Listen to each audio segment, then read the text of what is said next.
microphones for the panel discussion? I thought we're supposed to have... No, we don't actually have the short clip mic, so you gotta use these ones. Yeah, I just want to remind you that just try to hold it at like a nice level so we can help equalize the volume. So yeah, definitely. With that one specifically, the light is green, that means you're live, but if you press it once, you mute it, and it turns orange.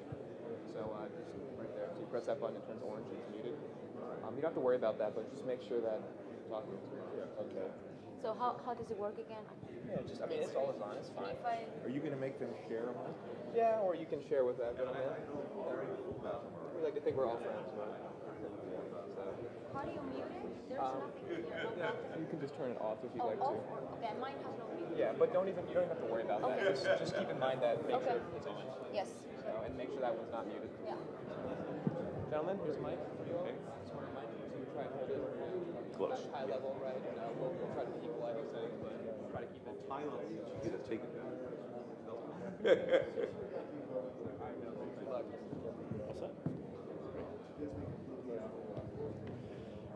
Greetings. Welcome back from the networking break.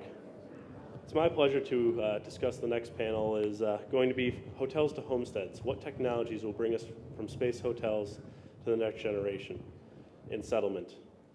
As this panel will focus on how do we go from where we are today in that we're just very briefly scoping the ability to, we have the ISS technology, we have the space hotels that Bigelow is putting up. What's going to take us to actually usable long-term solutions and other problems we're going to face at the same time in the architectures to get us there, the issues we'll face while we're in space in the lot. So, leading this discussion, I'd like to introduce Mr. Tabor MacCallum. Tabor is the CEO of Paragon Space Technologies and was well known for his participation in the Biospheres 2 project, which he was instrumental in the design, construction, and actual operation of. So, without further ado, I'd like to introduce Mr. Tabor MacCallum. Thank you. This is going to be a fun panel and on one of my favorite topics. And as the ages of has progressed, now I have to use glasses to do these. So, we're looking at what will get us from orbiting systems, ISS, Bigelow hotels, off to space, deep space colonies. And so a couple of sort of ground rules to the discussion. We're looking at what are the problems, what are the technologies, what are the challenges. And when you look at ISS, which is a fabulous demonstration of the state of the art, what you find is that it's very tightly linked to the Earth. We process water samples, we process medical samples. It needs continuous supply of food and air and water.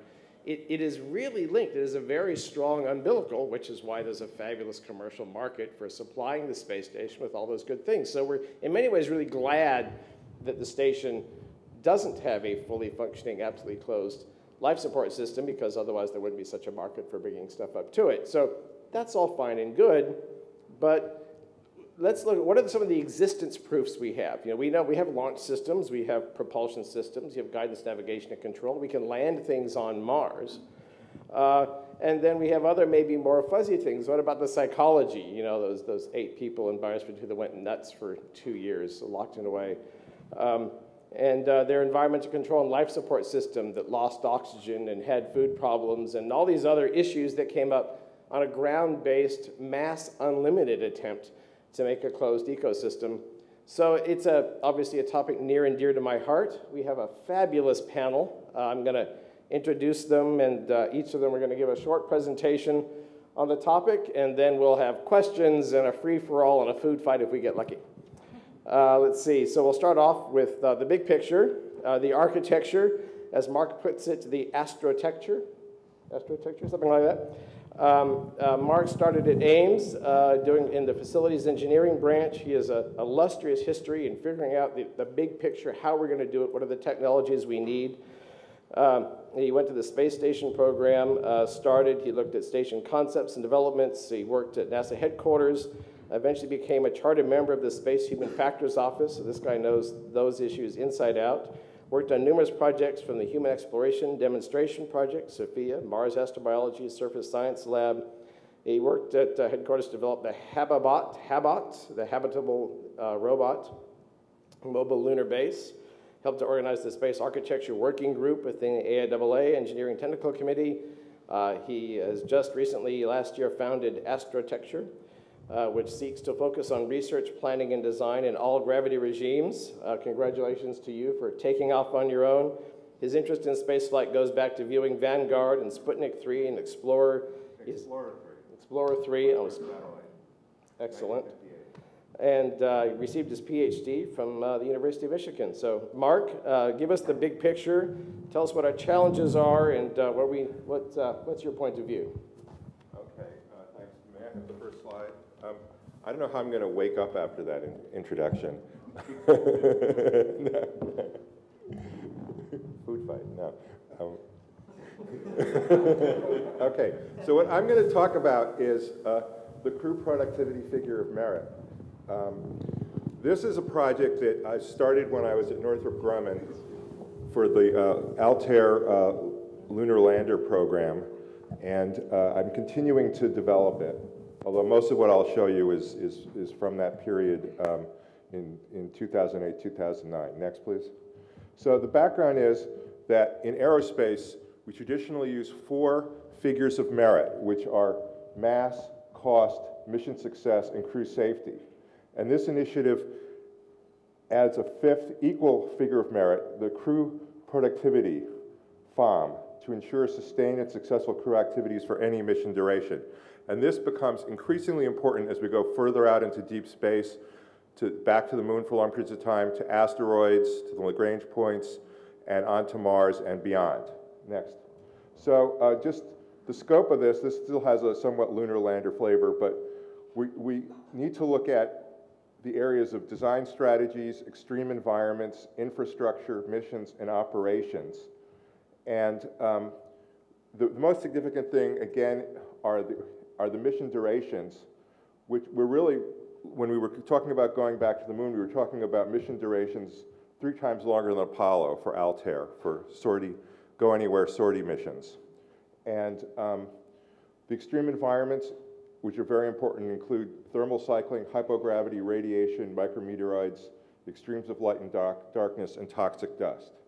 Next, please. Oh, is this a control that I can use to advance it?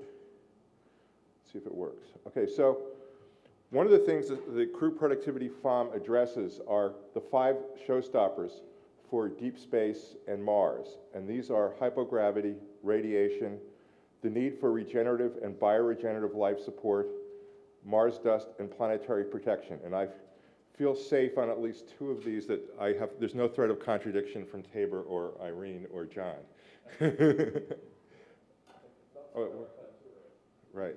Okay, so the definition of the crew productivity FOM is that it means how well the spacecraft or habitat system supports the crew to be effective in carrying out the mission accurately and successfully, to be efficient in performing tasks in a timely manner with reasonable use of the available resources, and to optimize the human suitability of the operational environment.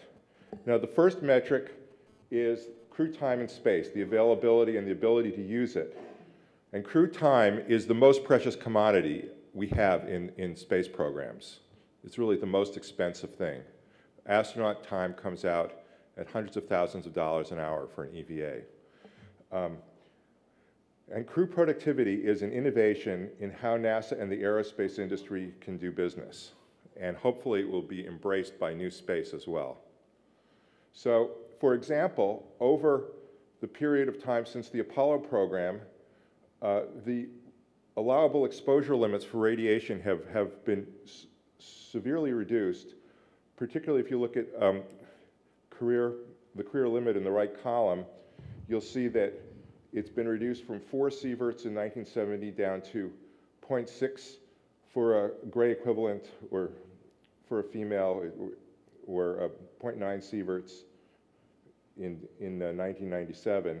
And this is a continuing trend to where the 30-day exposure limit has dropped from the operational allowable dose of 0.5 sieverts in 30 days from an SPE down to 0.15 sieverts. So that's a reduction of more than a factor of 3.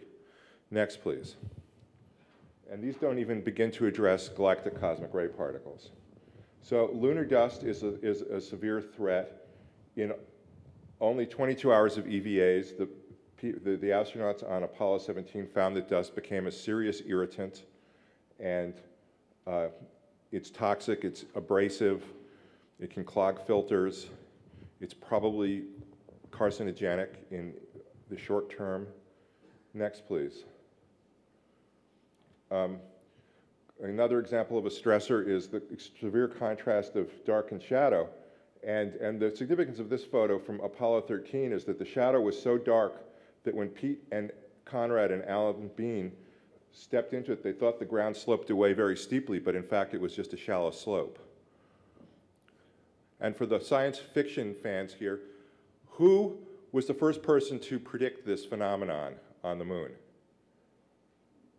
Now, H.G. Wells, first man on the moon. He has a beautiful, vivid description of the dark shadow and the sunlight racing across the moon that it's so blinding that you can't even look at it at the lunar dawn. Okay, so in our study, we have we composed a top 10 list of the metrics that had the most effect upon the NASA human systems integration requirements. The management, the IRAD director wanted us to do a Pareto optimum, but we really didn't have enough data, so we settled for a top 10 list, and I won't read it to you. It's on the poster. I have a poster that has this presentation on it in much more detail. So the basis of our approach to the crew productivity FOM is Maslow's hierarchy of human needs, and this mapped very well onto the HSIR, Human Systems Integration Requirements. So I'll just go through this very quickly. At the bottom level is survival and biological needs, then physiological needs in the dynamic flight environment, safety needs, quality of life needs, crew as a team needs, individual task needs, and at the top, self-actualization. And self-actualization is really the reason that you send people to space, to use that intellectual capability, creativity, initiative, all those kinds of things that distinguish people from robots. Okay, so an example of a biological need for survival is food. And this is really a baseline, it's not tradable. Example of physiological needs in the dynamic flight environment is vibration, and we saw that vibration was probably the single key factor that killed the Ares 1 booster because it vibrated so wildly that the crew members could not even see the control console. I was on the vibration couch here in Robert McCann's lab, and you could not read a word of more than 3 letters. You're moving so fast. Okay, example of safety needs, radiation protection. This is an example of a lunar lander that puts the habitat down below all this mass of tanks and the ascent module, which affording more radiation protection. Example of quality of life need, lunar dust mitigation. In this case, the ventilation system would go down the tunnel, and you could basically use both the gravity of the moon and the ventilation flow to mitigate and control the dust from getting up into the ascent module and habitat. Crew as a team needs, rapid egress and ingress, safe access to the surface by EVA.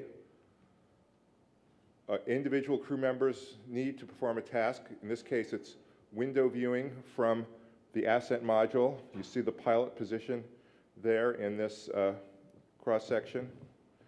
And then self-actualization, I have 2 examples.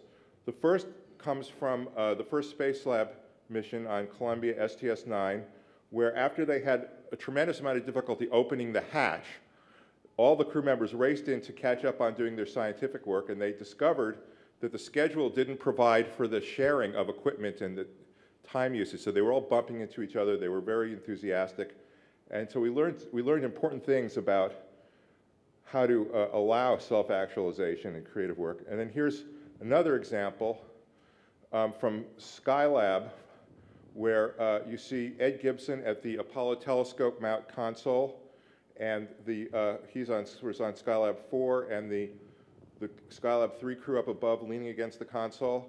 And this is, on the left, you see an example of the coronal hole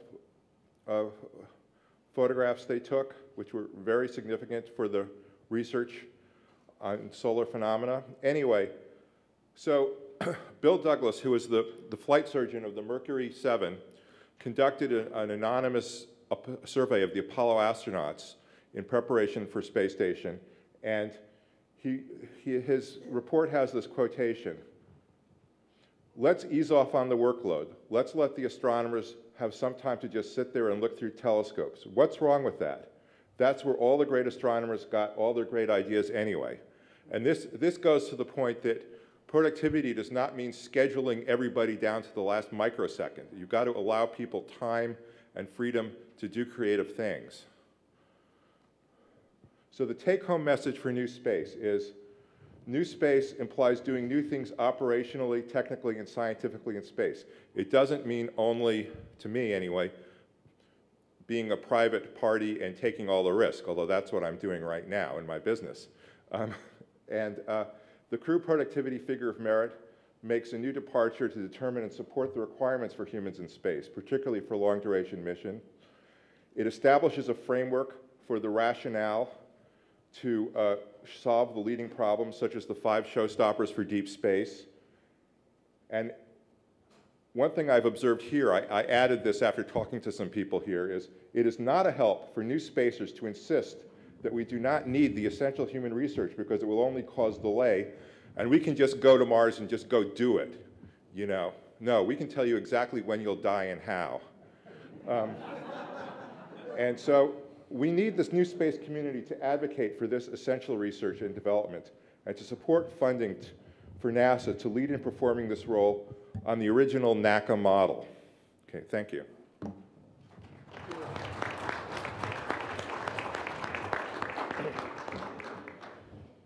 All right, next up we have Dr. John Hogan, the Advanced Life Support Systems Scientist here at Ames. He's the man who will keep us alive, keep us happy and healthy. You know, there was nothing that made us more grumpy in the biosphere than running out of food. Nothing makes people sort of get at each other's throats like, how come I didn't have breakfast this morning? So John is going to keep us all happy and healthy and well-fed and the air clean. He's an environmental scientist who supported NASA's Life Support and Habitation Systems program. Research interests include developing biological and physical chemical techniques for life support in crew systems. He is certainly one of the reigning authorities in the field in America and the world today. His research projects include development of optimized biological solid waste reactors, simulators, biological air filtration, and the capture and compression of carbon dioxide. Also, a fun note, in 2010, he was a judge of the National Middle School Competition for teams of students to create a sustainable water recycling system for the moon, NASA's Waste Limitation Management and Recycling Design Challenge. And he what's that? Yeah, great idea. Absolutely. And he received his PhD in environmental sciences at Rutgers University. So, you know, my better judgment would have been to have John go first, as obviously life support is most important, but it would have exposed my bias as such. So please help us understand the future of biological science and keeping people alive. Thank you.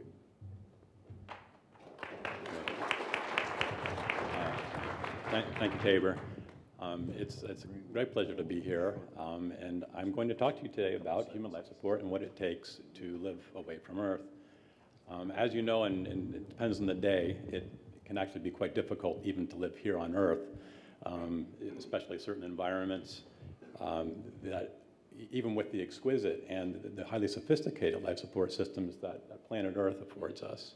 But when you try to leave Earth and jump off into the vacuum of space, or if you want to visit an asteroid, moon, stay a very long time on Mars, perhaps sustainably, it becomes extraordinarily difficult. Just trying to get out of our own atmosphere, the conditions become fatal far before you actually leave Earth.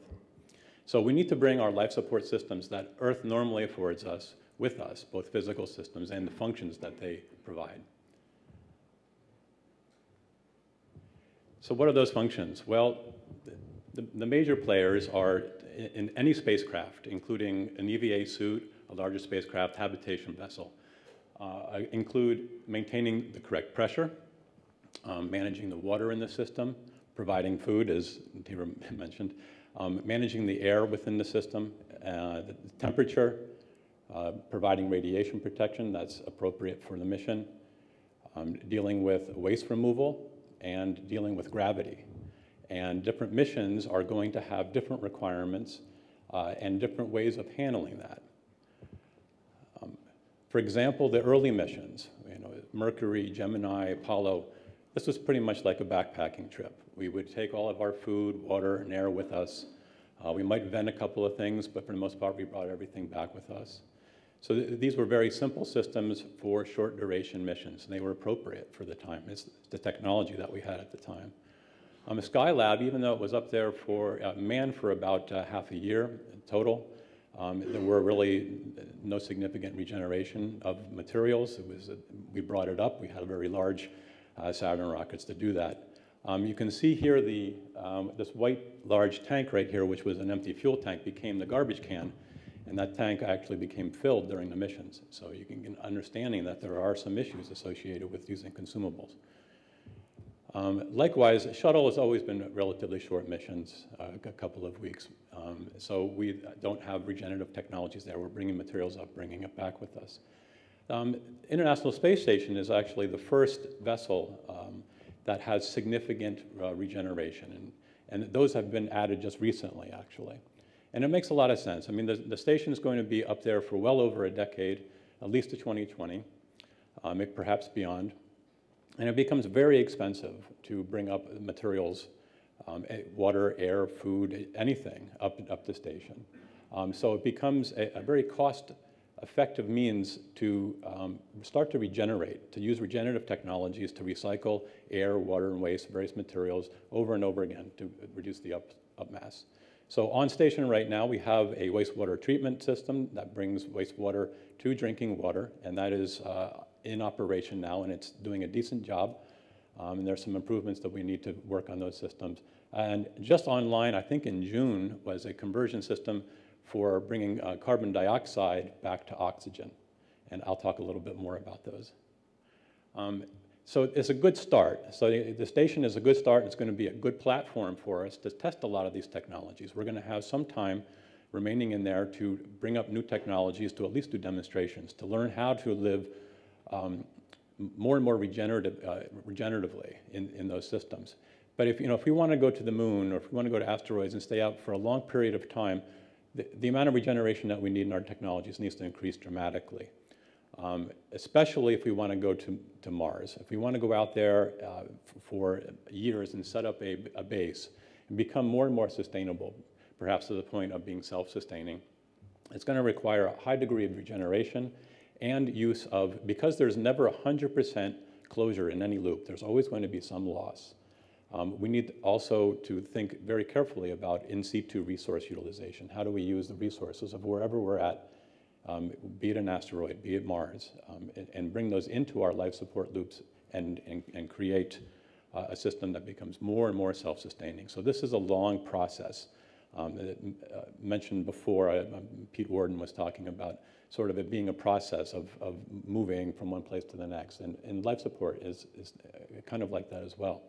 So let's just talk a little bit about what it takes to be on Mars. Let's use Mars as our mission. I'll go through some of the life support systems here that we are working on and talk about some of the obstacles.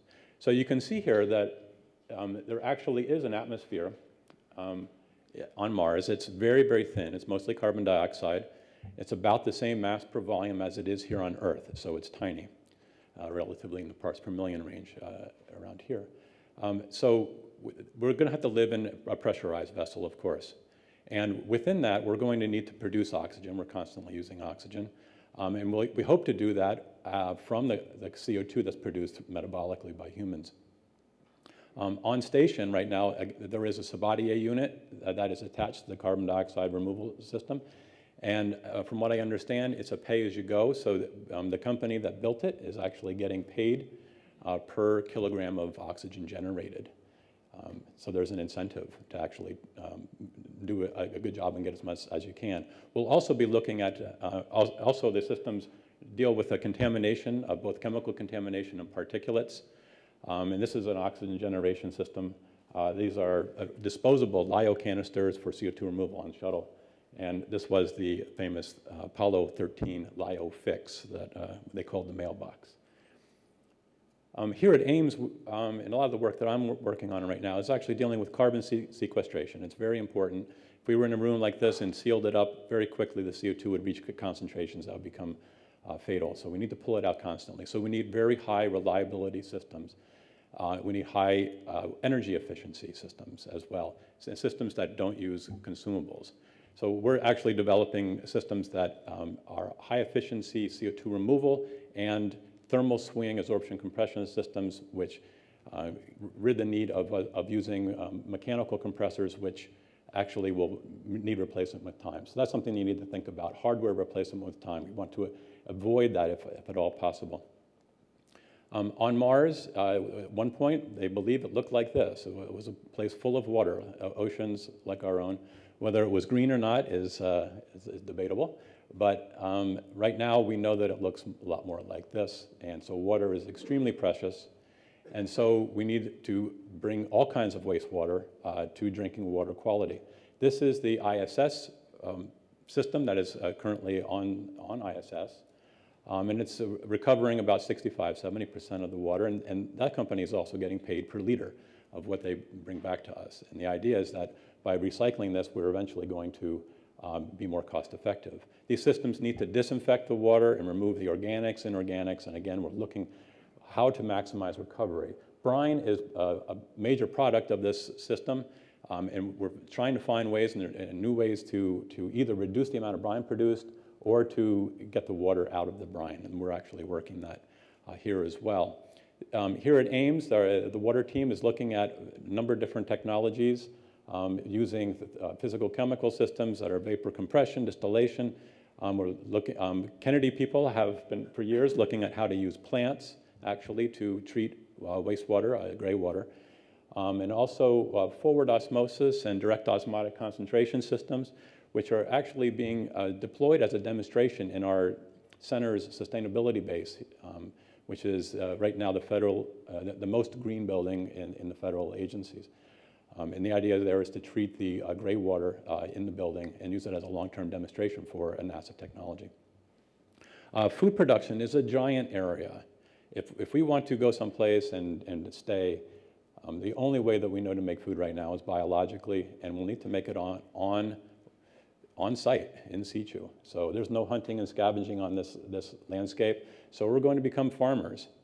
And there's a strong tie between closed system agriculture that we need for space and what we will also need here for Earth as well. So we're going to need to maximize, because volume and mass and energy are so precious, we need to maximize the yield and the nutrition. So how do we get complete proteins in a plant? How do we get the right kinds of fats, the right kinds of vitamins, and get them concentrated and put into a plant system that is very efficient with low water use. The lighting technologies are becoming more and more efficient each day. We're sort of riding that superhighway waiting for those to help us out there. And to be able to use the recovered nutrients. So we expect a lot of the research that's happening within NASA, which they have already got world record yields on many different plants, to interface strongly with closed system or semi-closed systems that we anticipate to happen more in urban agricultural settings, growing plants closer to home, using fully recyclable systems. Waste management, you could imagine being cooped up here, waste inside this building would become an unfriendly neighbor very quickly.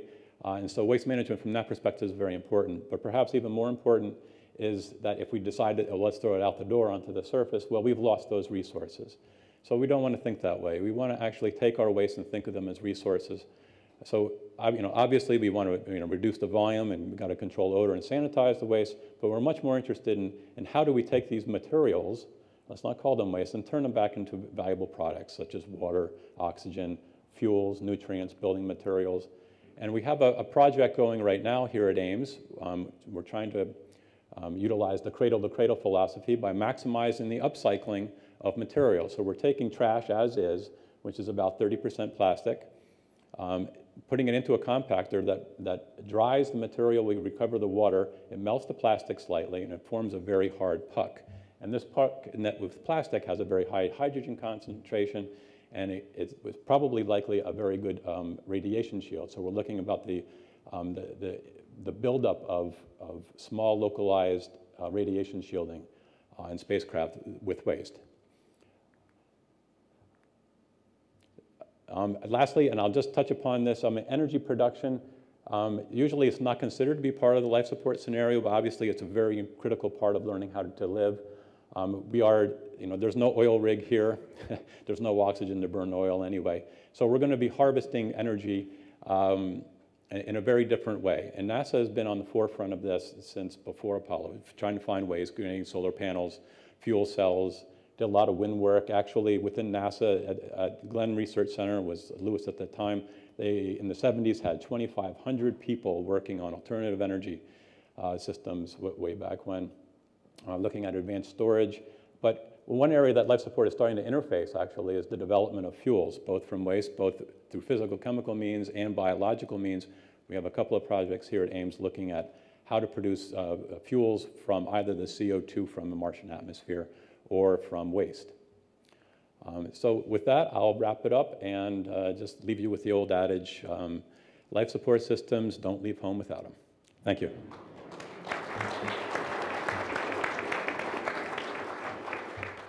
Excellent. Moving right along, Irene Schneider is the Radiation Chief Officer for the University of North Dakota and a NASA-funded lunar analog. She's also CEO and founder of Ihrenes Space Enterprises. The firm specializes in radiation protection and mission planning, dosimetry predictions.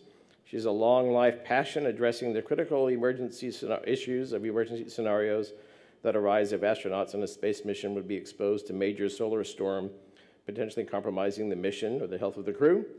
She participated in the NASA Mars Society manned habitat simulation in the desert of Utah. She was born in Madrid, and she decided to get her master's degree in geosciences from Penn State with a specialty in space radiation environments and planetary habitability. She was also awarded an internship with the Fermi National Laboratory, followed by an invitation to attend the CERN Particle Accelerator School. So she comes highly honored for her expertise in particle physics. So Irene, please bring us up to speed on the world of radiation, how we can protect ourselves. Is it just a matter of physics? How hard is this problem?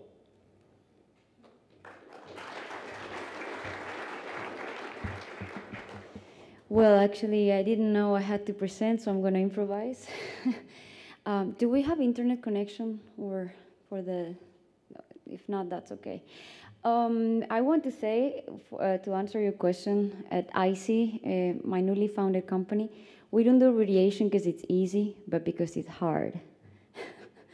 So I don't like the word hard. It sounds too hard, and I want to say it's complex.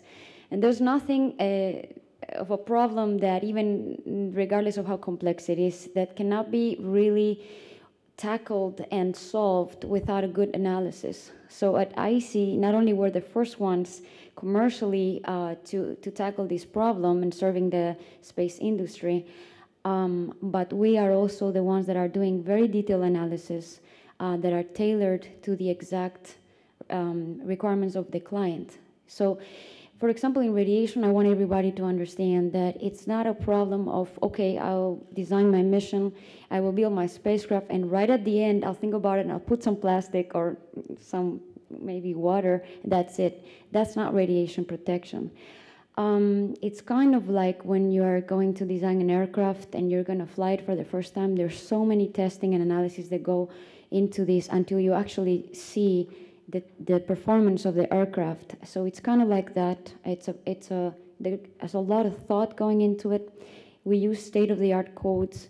What we do is comprehensive radiation protection, and that starts all the way at the beginning with the system engineering analysis. So for example, at each mission phase, you have to deal with the radiation in the phase that corresponds to it. If you want to really be very effective and save a lot of money in the end, you want to start already building your spacecrafts or your space architectures or habitats or modules in orbit by going into deep analysis into actually which materials, not just which materials, but what thicknesses and how to put them together to come up with a complex shielding strategy that will optimize your solution. This is a problem of optimization.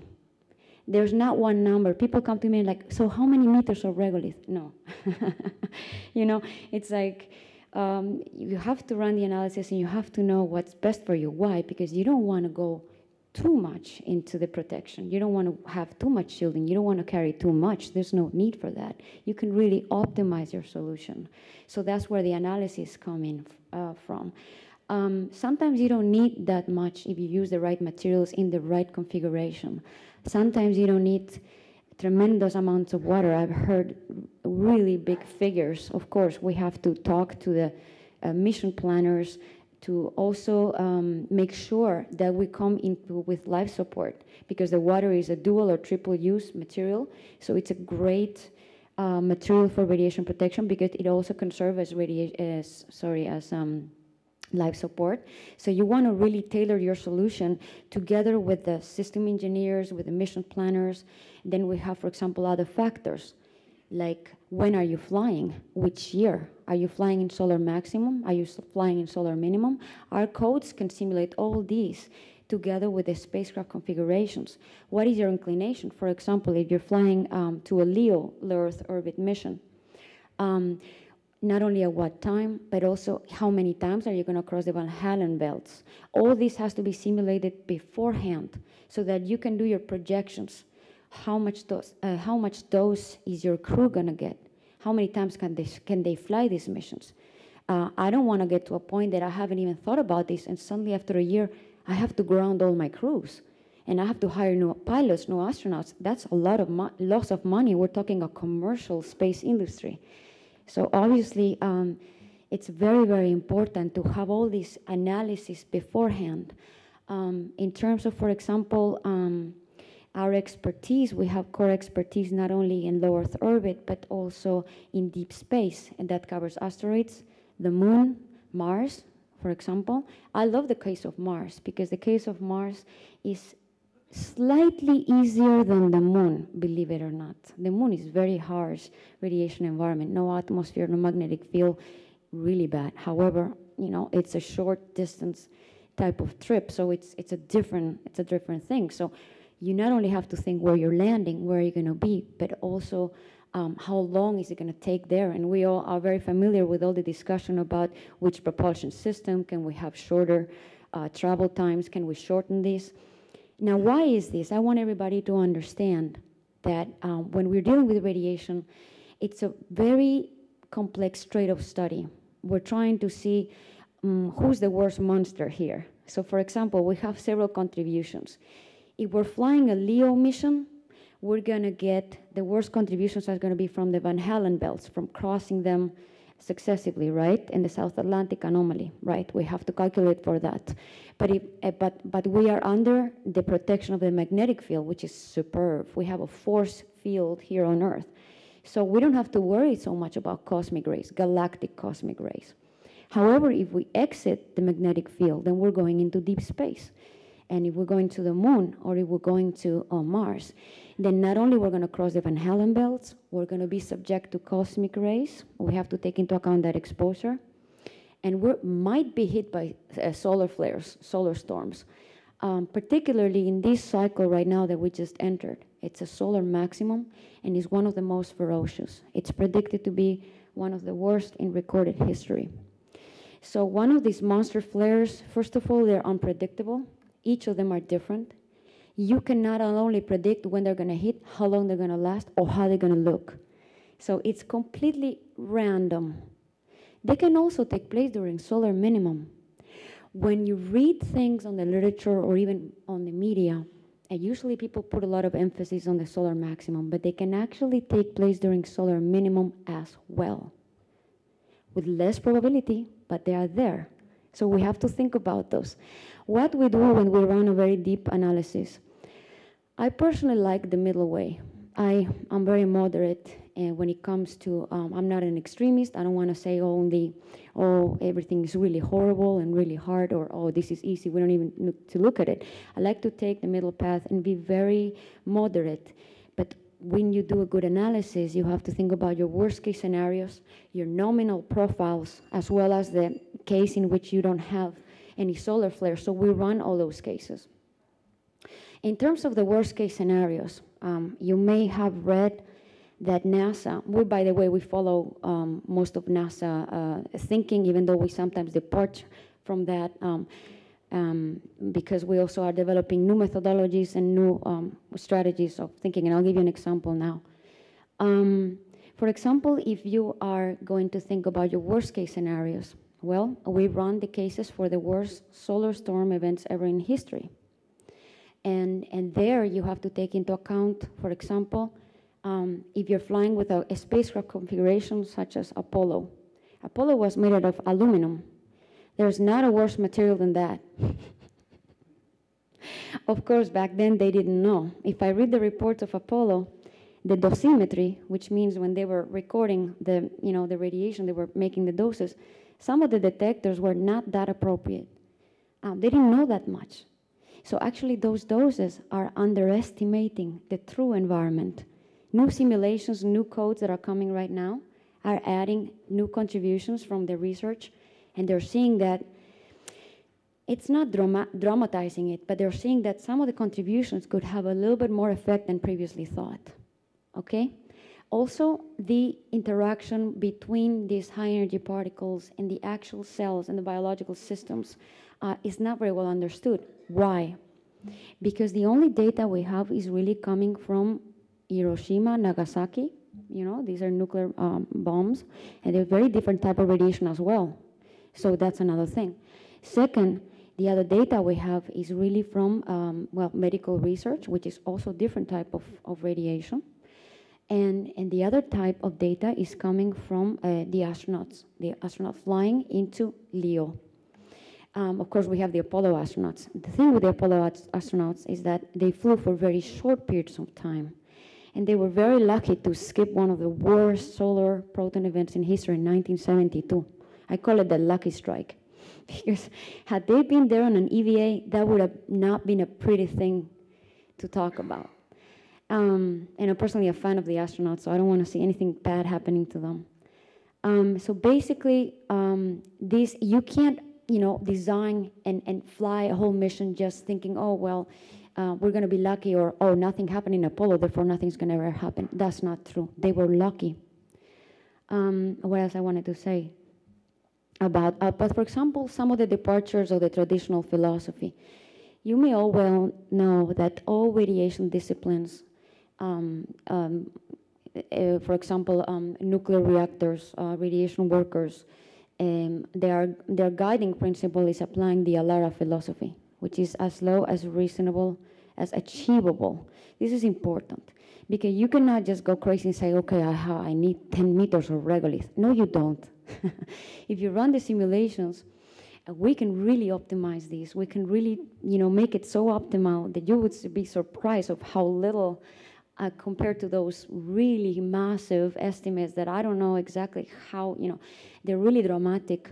We can really put a really good solution together, especially when you're coming with the thinking from many different types of materials and many different strategies, including operational protocols. That's a field that fascinates me, when you're going to come into with your early warning systems, or at least try to think about something like that on the moon or on LEO is much more well known because of the ISS. But when you're talking about the moon, it's basically inexistent. So we're working on that too, on that philosophical problem, which is going to be, it's going to be very, very much implemented because you need to have these very detailed operational protocols to carry out a very safe mission. When we talk about safety, especially in space, it's a high-risky business. So you can never fully make that risk zero, right? Well, what the smart way to do is to minimize it. To really know thy enemy, you have to know very well what's happening, very well what could happen, very well what's your worst-case scenario, And then when you minimize that risk, then you're talking not only safety, but then you apply your philosophy, radiation philosophy, and you are able to come with an optimized solution. So where we're at now, well, there are different materials that you can apply. Actually, you can even, you have to consider your weight payload of your mission a lot. You can bring that down by not using standard materials like aluminum, which is pretty heavy, and will give you a lot of problems. And so, and then of course you have to think about the operations. Operations is very big. I mean, you cannot run, very long EVAs all the time or things like that. Some of the departures in the operational philosophy that I personally have been developing is, you will hear a lot about everybody wants to fly on a solar minimum. Well, I go against and I say, no, I want to fly on a solar maximum. Well, why would you do that? Well, it happens to be that if you really think about it, what's your worst enemy? The solar flares in deep space, not in LEO, in deep space. And what is easier to shield? Actually, we are lucky because solar flares are easier to shield than cosmic rays. So it's a trade-off. So I'm going to think about the duration of my mission, and I'm going to say, well, where would I, if I have to fly to the moon? This is a philosophy I'm applying, for example, at the University of North Dakota NASA-funded lunar analog, where I have to think about the whole radiation for the whole lunar base. And so, well, I want to fly in solar maximum. Well, but that's when you have the highest likelihood of being hit by a solar storm. Yes, but I can shield from it. Oh, I see, okay. So I can be flying there and being hit by one, but my spacecraft and my habitat, I'm designing it in such a way that it's going to have a shielding such as that if, as long as I'm inside, and I'm not doing an EVA in certain moments, I'm going to be shielded. And I already automatically cut down in half, just by flying on solar maximum, my galactic cosmic ray dose. Ha! You're already going really, really down in dose, just automatically, just by mission architecture. So those things is also radiation protection. It's not just, let's put some plastic inside the aircraft and let's go. No. It starts all the way at the beginning of mission pre-phase definition and mission architecture. When am I flying? How long am I flying? How long I'm staying on the moon? For example, the lunar analog in North Dakota is 6 months study. It's a very complex problem because at 1 month, you barely have any galactic cosmic rays. It's low dose and you can kind of, not negligible, but you can really, but when 6 months starts accumulating, so then you have to really take into account all the contributions. So it is a complex problem, and that's what we like. We like complex challenges. Otherwise, why would we do it? It would be no fun. And we're also right now getting ready to do in-flight dosimetry. So for all of you out there that are going to start flying suborbital missions or LEO missions, let us know because we can do your in-flight dosimetry. What is in-flight dosimetry? You put the detectors inside your aircraft, and then we also put detectors on the crew, on your spacesuits, and also on the crew to monitor exactly how much dose you're getting. And that's very important because then we can tell you how many flights, which the pilots can do so that they don't exceed the recommended limits. It's a safety matter, And so, so these kinds of things is the things where we can do, and we're definitely ready to go. And thank you so much for your attention.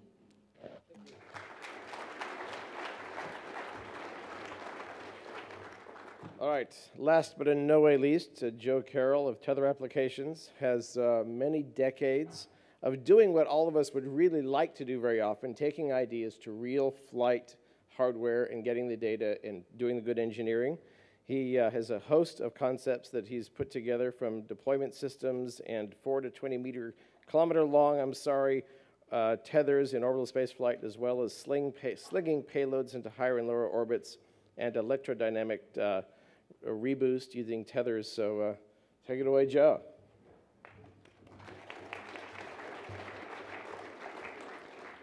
Actually, turn that off for a couple minutes.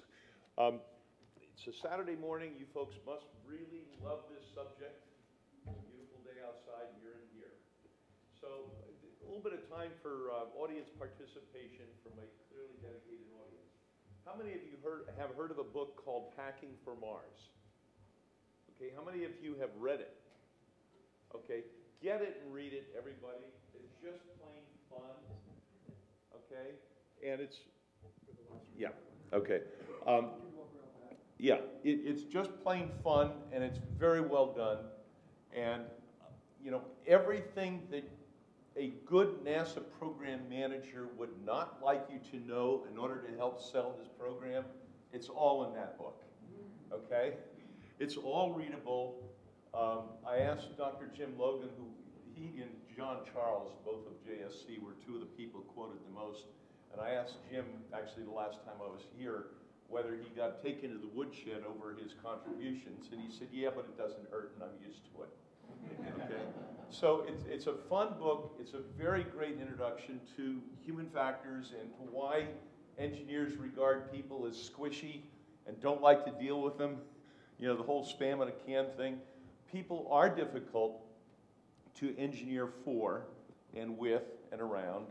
And Packing for Mars, The Curious Science of Life in the Void by Mary Roach, who lives in Oakland. In fact, if there's a panel like this next year, put Mary on it.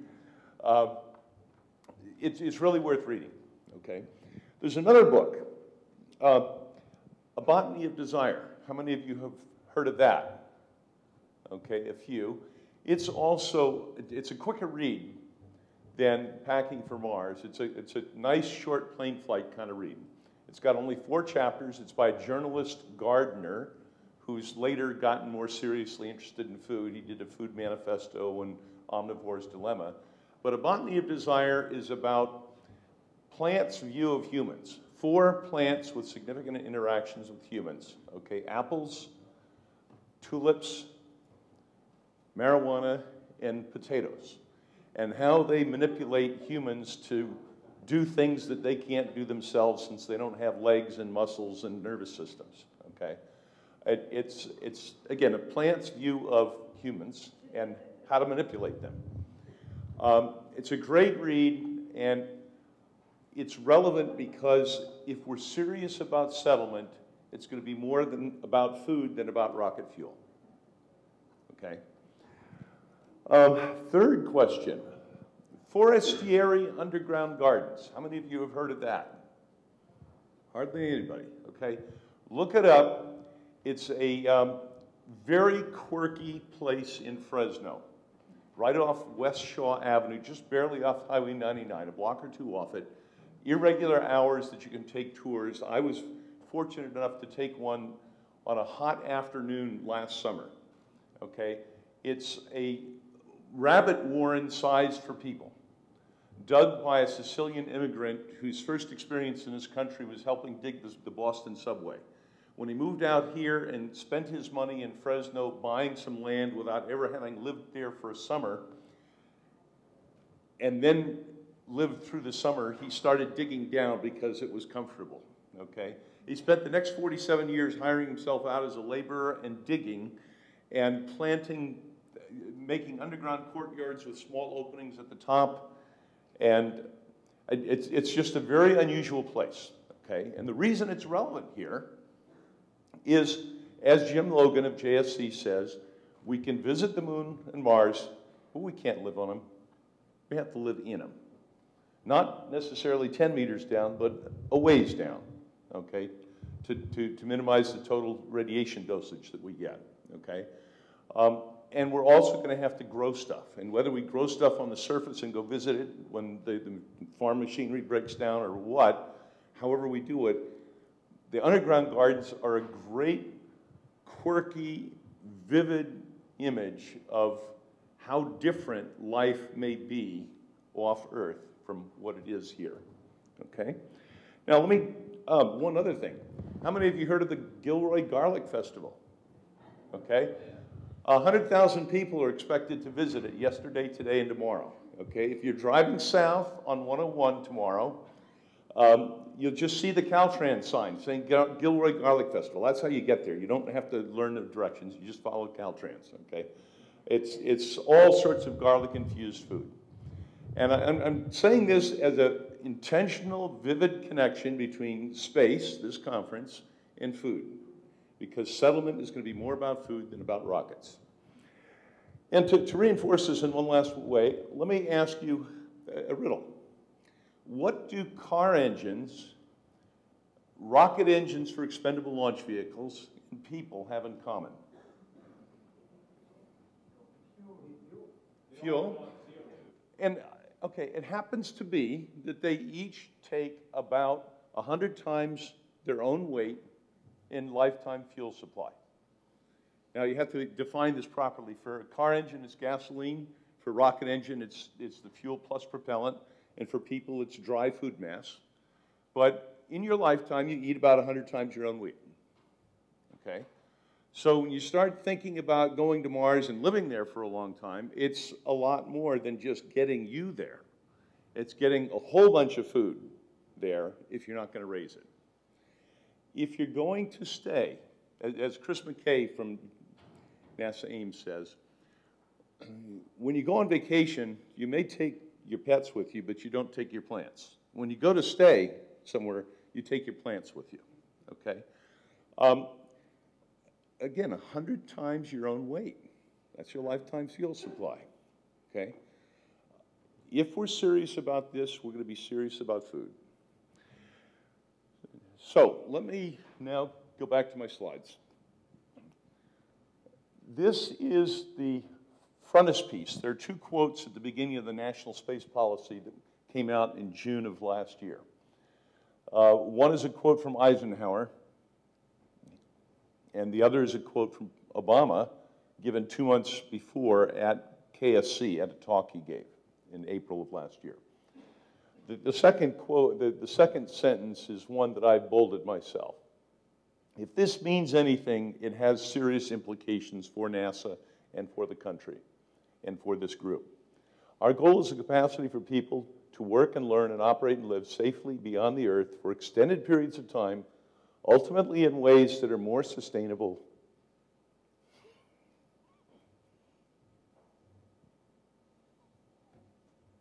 and even indefinite. That's radical. It may not mean anything. And it may be very seriously meant, but Congress has to dispose. The administration proposes. Congress isn't disposing anything these days, but if it does, this is serious. What are we going to do about it? Well, one of the key things here is how do you get some of it funded? You have to also strengthen America's leadership in space. Leadership is not winning a race. Leadership is having an important role in a cooperative endeavor, okay? We're not going to, leadership is not beating China back to the moon or to Mars or anything. It's doing something that is of benefit to everybody and having a significant steering and management role. Okay, let's go to the next one.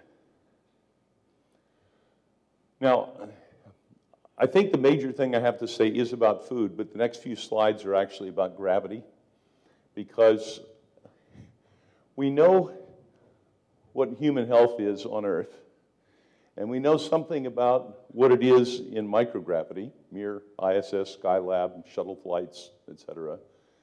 We are clueless about everything in between.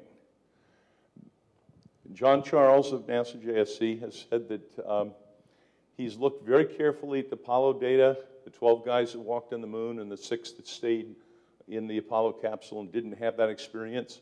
And sometimes he thinks he can barely see a signal in the noise. Other times he's not sure how much of it had to do with the exercise those guys got rather than the 1/6 gravity, et cetera. We don't know, okay? We don't know whether you have to get close to 1 gravity to have Earth-like effects, or whether even a small amount could do good things, and whether maybe, you know, kind of Venus-level gravities might be better for us. Not that Venus would be particularly easy to terraform, but we simply don't know anything about this, okay? Hypogravity between 0 and 1G is something we are ignorant of, and it makes a difference. Okay, let's go on to the next. So, to me, artificial gravity isn't something that you get to keep your astronauts from becoming boneless chickens on the way to Mars or Neos. It's something that you do to find out whether humanity has a future on the moon or Mars, without having to evolve in ways that may be comparable to the ways that lungfish evolved to become people over 200 million years, okay? Now, the model that we hope is more relevant is Eskimos slowly tried to evolve themselves to the Alaskan environment, okay? But most residents of Alaska did not evolve that way. They bought Parkers and SUVs, okay? It's a lot quicker, okay? And also you can go back. If you evolved too much for a given environment, you can't go back. And that's one of the real questions that, is humanity going to divide into several species that are distinct? That's a very big question. It has very serious implications. So the question of whether people can live at Mars gravity level or Moon gravity level and other gravity levels has long-term implications, okay? Now, what I propose is an asymmetrical dumbbell with a couple extra lumps in the middle, or near the CG. The heavy end can provide Moon gravity, the light end Mars gravity. The big uncertainty is we don't know how big something like this has to be, because you can say, well, if you really just want to keep the astronauts from calcium loss and immune system degradation and stuff like that, you spin it as fast as you can without them barfing, and you call it done, okay? But if you really want to find out the long-term effects on all sorts of human systems, you really want to find what's the lowest spin rate you can afford. And we know, well, let me go on to the next slide, okay? If people can take high spin rates, then you might have a structure that's all rigid, just modules bolted together, some of them radial, some of them transverse, okay? But eventually this gets pretty heavy, and if you want to spin slowly, like 1.5 RPM or less, you may want to have a tunnel, an inflatable tunnel, okay? You may even buy a ½ kilometer of tunnel, okay? But eventually, if it turns out you need to spin slowly, more slowly than you can afford to with tunnels, you're going to need tunnels at the short end and cables at the long end, or cables at both ends. We don't know enough to know which design we should use. The paper that I wrote for last year's IAF Congress says design concepts for artificial gravity research. We don't know which of 4 different designs we should build yet, because we don't know what spin rates are tolerable. Let's go to the next one. Now, just looking at the cabins, the modules, okay? You take a Falcon 9 with a standard fairing, and you say, well, what if I don't use the 17-foot diameter fairing? I use a longer, thinner one that has the same bending moment during worst-case launch aero loads. It can be substantially longer. And to scale, it's about the same as a 737-600 cabin. Okay, that's a substantial amount of room. And this artificial gravity facility concept for human research, human-related research, would have 6 of these, 3 at one end, 1 at the other, and 2 in between, 1 at the CG for conventional docking and 1 at a lower G level. This is not a cheap facility, okay? This is not something you do to find out whether people can, how much gravity you need on the way to Mars. This is what you do to find out if you've got a future on Mars or the Moon, okay? In order to find out which of the 4 different designs you do and how long it is and how fast it spins, you can do tests you can do them with Soyuz or with Dragon and the spent stage. Now, believe it or not, back in the mid-60s, the Gemini program, which was a stopgap program that was started after Apollo to answer 4 questions that they wanted answered before. They didn't want to wait until Apollo manned flights in order to answer them. It was, can people take 2 weeks in 0G? Can they rendezvous? Can they do EVA? And I can't remember the 4th one. But they ran through the problems that they needed to address. Oh, controlled reentry, lifting entry. That was the 4th one. They ran through the problems faster than they expected, and so they were looking for things to do for the last 2 flights, 11 and 12. And one of them, a friend of mine, somebody walked into his office and says, I see you did some analysis of something involving cables. You want to try and figure out something to do on the last 2 missions with a cable, with some kind of spinning experiment?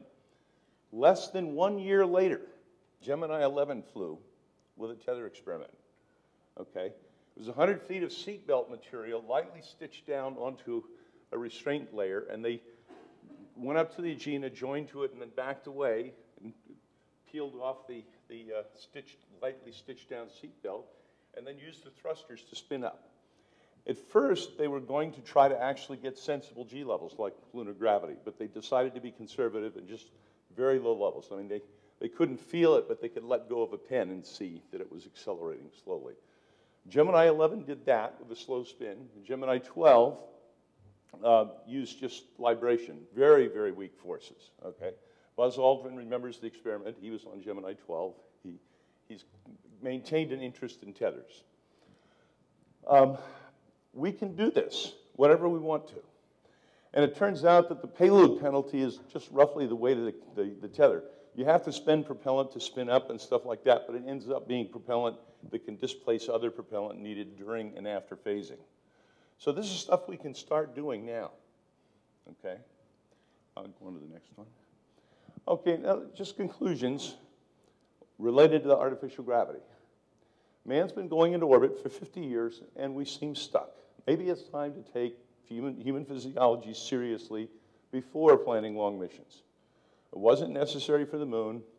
It isn't necessary for dash and return to a NEO. But if you think that our long-term goal is to understand the issues facing us for settlements off Earth, we need to do this. A manned artificial gravity facility lets us learn more about our future and any limits on the future and test ways around these limits, okay? It's not like, okay, we have problems, we have to stop.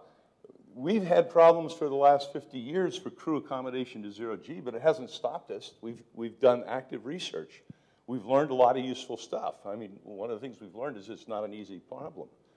If we want to have a future off Earth, we have to do this stuff. We want to have a long-term future. Now, here's the new one, wild card. Such facilities, relatively roomy facilities, also let us explore partial gravity automated agriculture. I mean, humanity's history in the last 10,000 years has been mostly subsistence agriculture. Last couple of hundred years has been substantial technological advance. We don't want to go into space and get back to subsistence agriculture as the normal lifestyle, okay? You can do that on Earth. You can be poor and work real hard on Earth.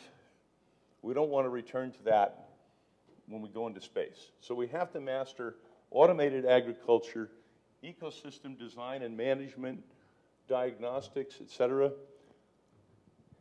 And here's remember the last sentence of the first slide was leadership on Earth. The high payoff on Earth, well, automated agriculture, yeah. I mean, Red Whittaker is doing work on space robotics, but he's also doing work on automated agriculture, okay? There's a connection. If we're serious about this stuff, then what's going to happen? Well, for example, next year, the Space Frontier Foundation should have a session or maybe even a half day on food research. What are the issues? Ames should be holding workshops at USDA facilities and the land-grant colleges that do a lot of research related to agriculture. Next year's business competition. One of the strongest presentations yesterday wasn't about rocket fuel, wasn't about stabilizers for monopropellant, it was about stabilizers for omega-3 fatty acids in nutrition bars. It's food, okay? Just as 18 years ago, 19 years ago, it's the economy stupid, well, it's food stupid. That's what settlement's about. 100 times your own weight, your lifetime fuel requirement. One of the final things is if you want to lead, you have to have others willing to come along with you. Every country on this planet has some foodstuffs that are particularly important to it, okay? I can't see any reasonable restraints related to ITAR for doing food-related research that's relevant to the ground or space, okay? We should be able to, and I'm serious.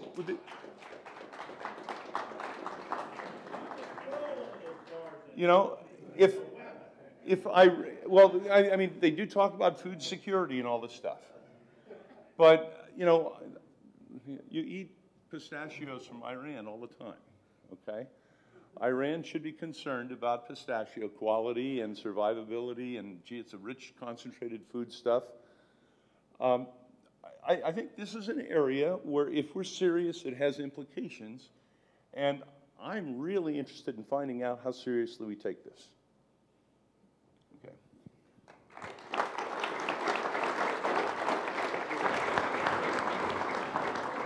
All right, we have just a few minutes for questions, so fire away. Any and all. Going sort of back to the title, you can see from what's going on with Big O that we could have hotels someday, maybe a lot. And we know from Gerard O'Neill that you can have orbital settlements, and that works very well, possibly better than Mars. But there's a pretty big gap, okay? And Then a miracle occurs. You know, maybe you can put, you know, facilities for very disabled rich people in the middle of micro-G, but how do you get across that gap? Well, there's an acronym called CELS, which has meant closed or controlled and ecological or environmental life support system. I propose that we replace it with MELS, managed ecological life support systems, okay?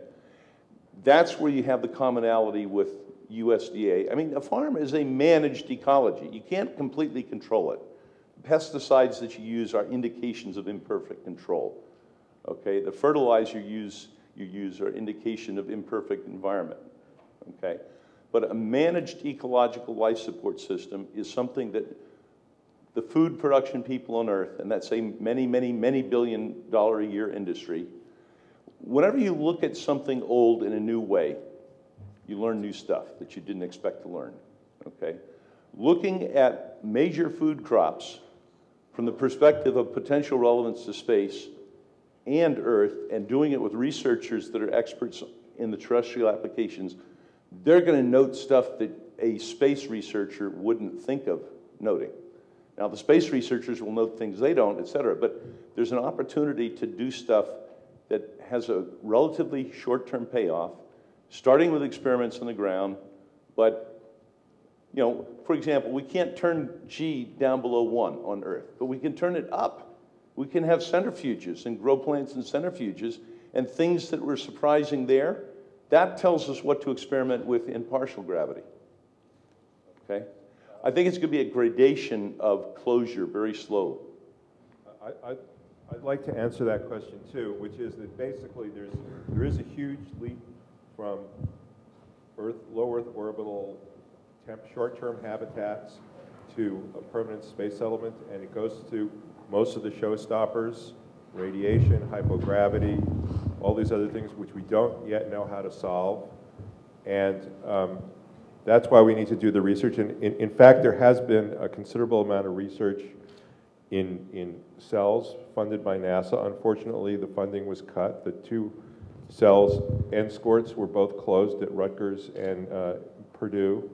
So this is one of the problems, is that we don't have a strong enough constituency to advocate for the essential research that'll do exactly what Joe is talking about. Now, also with regard to the biomedical aspects of artificial G, there have been a lot of centrifuge studies. There's a very large literature on the effects of centrifugation and high gravity on humans and other organisms, including plants. So again, it's the type of thing where we need continuing support, funding support. We need NASA to lead, because only government agencies can do this kind of fundamental research where there is no short-term financial payback. Great, and I just got the great news that lunch is running a bit late, so we can run a bit long. We have a question for Irene. How far off Earth would you need to go to field test interplanetary radiation countermeasures, GEO, L1, L5? That's a very good question. Actually, as soon as you exit the Earth's magnetic field, you're in deep space. So really, you could just be anywhere you want. I think the moon is a great place, but there you do have 50% less contribution from the planetary body shielding, which means because galactic cosmic rays are an isotropic contribution. Basically, what that means is that if you were standing in a deep space point, just basically floating in space, the galactic cosmic rays are coming at you from 360 degrees. However, if you're standing on a planetary body, you can already have half off because you're being shielded by the other half of that planetary body. That would not apply for a meteorite, by the way, or an asteroid. Okay, because I mean, it depends how big the asteroid is, of course, if it's a really big asteroid. But if it's a tiny asteroid, then no, you cannot subtract the 50% off. So I would say, I think the moon is a great place to do that, because you're short enough to come back if something really bad happens. You have 3 days kind of trip. If somebody gets really sick, you can still intervene the person medically. But if you're talking where, just as long as you exit the magnetic field of the Earth, you're already in deep space. Thank you. And one from in the front.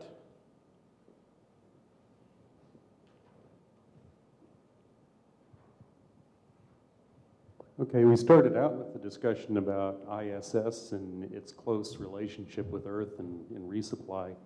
One thing I hadn't heard addressed that I'd like to get some thoughts about is supportability in terms of spare parts and those kinds of things to keep these systems working. I wonder if anybody has any ideas on that.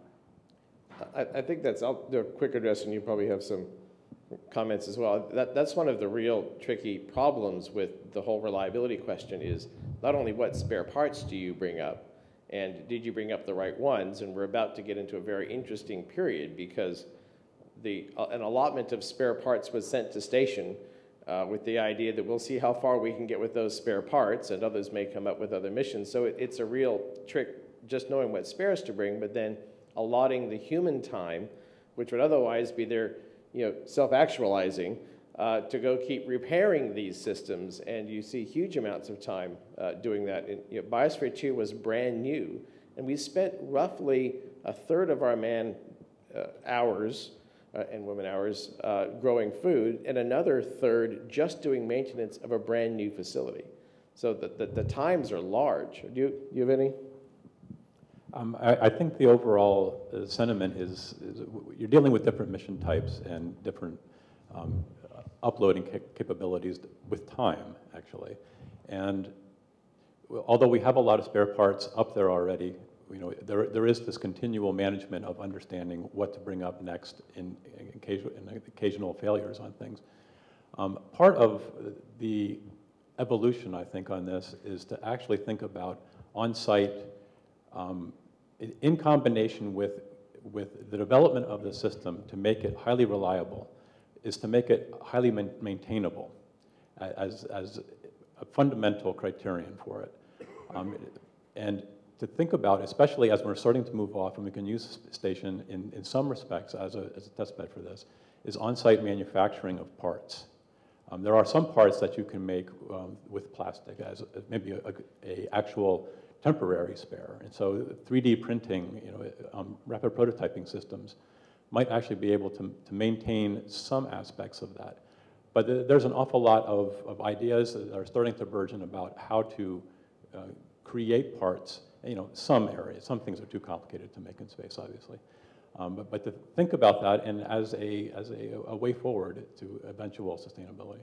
The ISS water processor is a ton of lightweight hardware to process, and it's a ton of a lot of different parts. And so a lot of the technology direction is going to how do we do this with materials and membranes and simplify the entire process so the number of moving parts and valves and actuated sense systems goes way down. And so you hit on really a core of how do you get out of Earth orbit when you don't have an abort scenario where you are on for that mission, for the duration of the mission. You can't say, oh my God, everything's broken down, I'm going home. It's a really, really, really key part. Did you have a?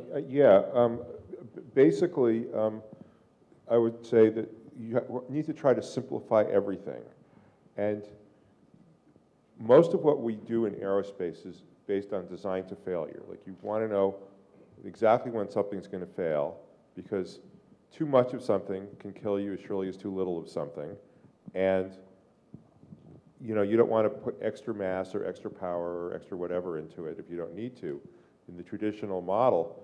But if we can move beyond kind of the traditional paradigms of reliability, which have to do with failure rates, you know, mean time between failures and percent duty cycles, to looking at how do you make something simpler so that you don't need to repair it, or as often, you know, because that's really the key thing. And the example Tabor gave is excellent about the water walls membranes approach to water processing and some other life support things. It's a passive system, no moving parts except the valves to run the fluids in and out of the membrane containers. Let me, okay. An example of things that don't require much maintenance. Two examples. One is sewage pumps. They have to be designed for 25 or 50 years of use before servicing, okay? Nobody likes to service them. It's feasible to make them last that long without service, and so that's the standard, okay? Another that I stumbled onto because of my interest in tethers is Jacquard looms. Some of the original ones are still around, okay? They require maintenance every 50 years, okay? There are a lot of strings in them that have to be replaced, and the last I heard, there were two guys in their 80s that knew how to do that, and they were going around the world and fixing all the ones that needed fixing. It's not the current approach, but it needs to be taken seriously in these environments, that you really have to make things bulletproof. In mining equipment, it used to be the rule that everything had to be everything that you had to be able to do in the mine had to be done with one large wrench, which also served as a hammer. Okay, so it's a different design philosophy than an iPod. That's great. So we have two related questions for Dr. Hogan. What fields do you recommend the next generation study to learn how to create new technologies for space and planetary life support? And what are we doing to test self-contained habitats and regenerative biosystems from the safety of Earth? Well, to answer the first question, everything. I think that there's going to become a new paradigm that starts to look at life support as a critical function. I think that we live on a planet and we don't see it as a spacecraft. We don't see it as a system that has life support systems that are highly interconnected and we're completely dependent on them. We tend to create systems that think of these as resources and not as systems themselves. And as Tabor's experience with Biosphere 2 shows, that this is extremely complex. Making even a small replication of this overall system is extremely complex, and there is essentially almost no single field that's going to reign over any particular other. When you look at the realm of things that NASA needs to accommodate to keep people alive in space, it's essentially everything that we have here. And I mean just about everything that we have here, you know, transportation, communication, clothes, going to the bathroom, food, you know, electronics, entertainment, psychology, everything that will be as important out there, and perhaps even more important than it is here. So I think that if you take a life support perspective from whatever discipline that you're in, that you'll be headed in the right direction, and you can make valuable contributions both to space and to Earth as well. I mean, we'll be on some spacecraft. And the second question was, how do we... What are we doing on Earth to test and develop these systems and the safety of Earth? Well, right now, not enough. There have been efforts in the past, very large-scale efforts that were great, like Biosphere 2. Currently, in terms of ecological testing, most of it is going on through satellite and ground truthing experiments, looking at ecological studies, not so much in the way of test beds. There have been a number of test bed concepts within NASA that have been positioned down at JSC, down at Johnson, but they have not had the funding recently And these are areas that we could be able to test all of our technologies in the ground, integrated, find out what the problems are before we put them on, spend the money to put them up on the station, and or ask them to do the job, ad hoc on the moon or elsewhere. Thank you. Irene, you had something? Yes, I wanted to add something important. That there is an argument circulating that because we have so many flights on the ISS, that we've accumulated so many doses and nothing has happened. That argument is incorrect when you want to apply it to deep space, something like the moon. And the reason is that here on Earth we have the magnetic shield. It's not so much the planetary shielding, it's the magnetic shield, on top of the fact that we're on a planet. And so the effects of the doses of long-term duration flights on the ISS they're not analogous, we don't know, to what they would be on deep space. So that's important to understand, because some people say, well, we've had already so many months of exposure and nothing has happened. Well, we don't really know what would happen on the moon. And that's important to take into account. I mean, the radiation outside of the magnetic field is so much more intense. I mean, when we run the simulations for LEO, we see a dramatic reduction in the doses because of the magnetic field. I mean, we see things of the order 90% less.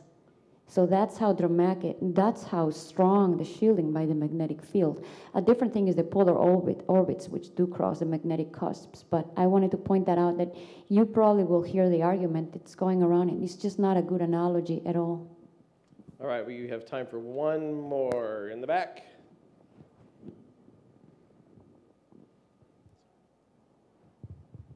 You mentioned the reduction of complexity as one of the key elements going forward, but isn't the ability to characterize in near real time the state of the systems and subsystems what's going to enable us to move the locus of control to the people whose lives depend on the equipment? I can answer that. Right now, I should say, and I say right now, I mean over the past 20 years, have been efforts to get real-time automated diagnostics, system health monitoring and management systems into spacecraft and even aircraft. We dealt with this on the Sophia. And the problem that we've still encountered very much is that the system engineering approach is very suspicious of putting those software kernels into the main programs, and the hardware engineers are very suspicious of putting the sensors into the hardware at all the critical points. And this is a battle that's been going on for over 20 years to sell the whole idea of what you describe to NASA and industry. And people who are pushing it are making a little bit of progress, but it's very slow. And what it comes down to is, how can you comprehend complexity in real time as how the system's functioning? And to do that, you need to use your data system as a central integration tool for everything. And we're just not there yet because there's just so much opposition and resistance to doing business a different way.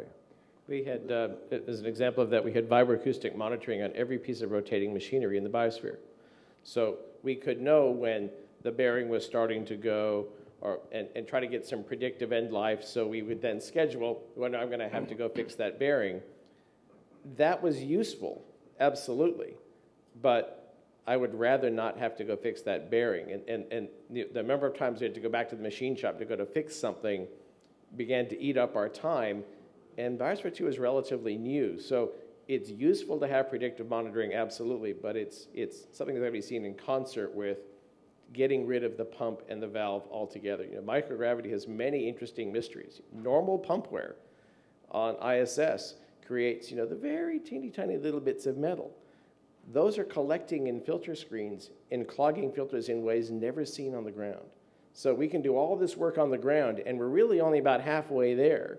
We've got to then take this system that we think works great on the ground and take it up into space and run it for 1.5 or 2 times anticipated mission length. And if we're talking about habitats, we're talking about systems that can go for these mission lengths and then obviously be repaired in situ. So it's a Turns tremendously... out there's real models where we've had to make it work.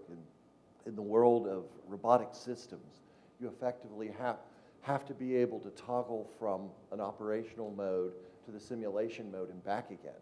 It's by going through the effort of trying to understand how your knowledge of the system relates in a near real-time basis that hopefully you can avoid putting in the things that are going to break. Okay, and as it evolves to the point where your knowledge of how the system is functioning becomes an integral part of how you're operating the system itself, it changes the rules in interesting ways. All right, thank you. I think we're done. Thank you very much. Thank you to the panel, a fabulous panel. Thank you. Appreciate all the great questions. Thank you very much.